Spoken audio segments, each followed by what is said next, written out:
Hello दोस्तों, जय मसीह की।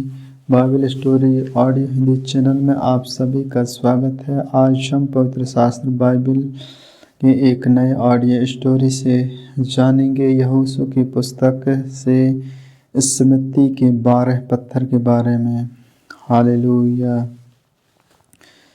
जब उस सारी जाति के लोग यरदन के पार उतर चुके, तब यहोवा के यहोशू से कहा, प्रजा में से 12 पुरुष अथवा गोत्र पीछे एक एक पुरुष को चुनकर यह आज्ञा दे, तुम यरदन के बीच में जहाँ याजकों के पांव धरे थे वहाँ से 12 पत्थर उठाकर अपने साथ पार ले चलो, और जहाँ आज की रात पड़ाव होगा वहीं उसको रख देना। तब यहोशू ने उन 12 पुरुषों को, जिन्हें उसने इस्राएलियों के प्रत्येक गोत्र में से छांट कर ठहरा रखा था, बुलवा कर कहा, तुम अपने परमेश्वर यहोवा के संदूक के आगे यरदन के बीच में जाकर इस्राएलियों के गोत्रों की गिनती के अनुसार एक एक पत्थर उठाकर अपने अपने कंधे पर रखो, जिससे यह तुम लोगों के बीच चिन्ह ठहरे। और आगे को जब तुम्हारे बेटे या यहाँ पूछे, इन पत्थरों का क्या मतलब है, तब तुम उन्हें यह उत्तर दो कि यरदन का जल यहोवा की वाचा के संदूक के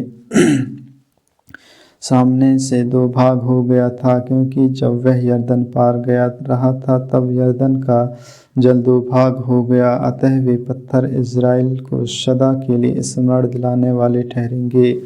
यहोशू की इस आज्ञा के अनुसार इज़राइलियों ने किया। जैसे यहोवा ने यहोशू से कहा था, वैसे ही उन्होंने इज़राइल गोत्रों की गिनती के अनुसार 12 पत्थर यरदन के बीच में से उठा लिए और उनको अपने साथ ले जाकर पड़ाव में रख दिया।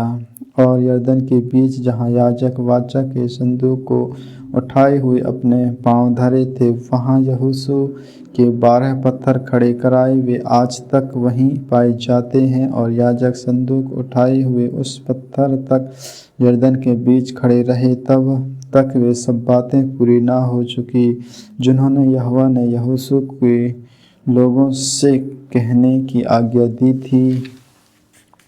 तब सब लोग फुर्ती से पार उतर गए, और जब सब लोग पार उतर चुके, तब याजक और यहोशू का संदूक भी उनके देखते पार हुए। और रूबेनी, गादी और मनश्शे के आधे गोत्र के लोग मूसा के कहने के अनुसार इज़राइलियों के आगे पाती बांधे हुए पार गए, अर्थात कोई 40,000 पुरुष युद्ध के हथियार बांधे हुए संग्राम करने के लिए यहोवा के सामने पार उतरकर यरीहो के पास के अरबा में पहुँचे। उस देश यहोवा ने उस इज़राइलियों के सामने यहोशू की महिमा बढ़ाई, और जैसे वे मूसा का भय मानते थे, वैसे ही यहोशू का भी भय उनके जीवन पर मानते रहे। तब यहोवा ने यहोशू से कहा, साक्षी का संदूक उठाने वाले याजकों को आज्ञा दे कि यरदन में से निकल जाए। तो यहोशू ने याजकों को आज्ञा दी, यरदन में से निकल आओ। और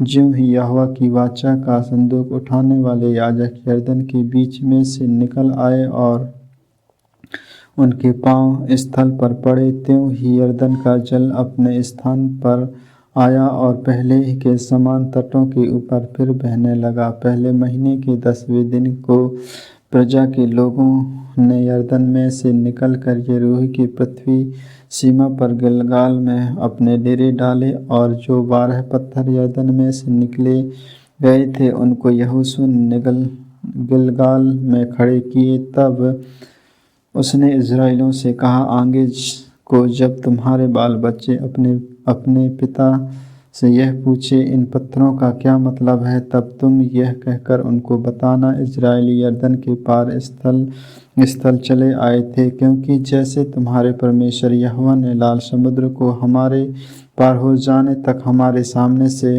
हटाकर सूखा रखा था, वैसे ही उसने यरदन का भी जल तुम्हारे पार हो जाने तक तुम्हारे सामने से हटाकर सूखा रखा, इसलिए कि पृथ्वी के सब देशों के लोग जान लें कि यहोवा का हाथ बलवन्त है, और तुम सर्वदा अपने परमेश्वर यहोवा का भय मानते रहो। आमीन, आमीन। परमेश्वर इन वचनों को सुनने के द्वारा आप सबों को आशीष दे। आगे की और भी ऑडियो स्टोरी सुनने के लिए Bible story audio Hindi channel को लाइक, सब्सक्राइब और बेल आइकन को दबाएं। सभी प्रिय भाई बहनों को जय मसीह की।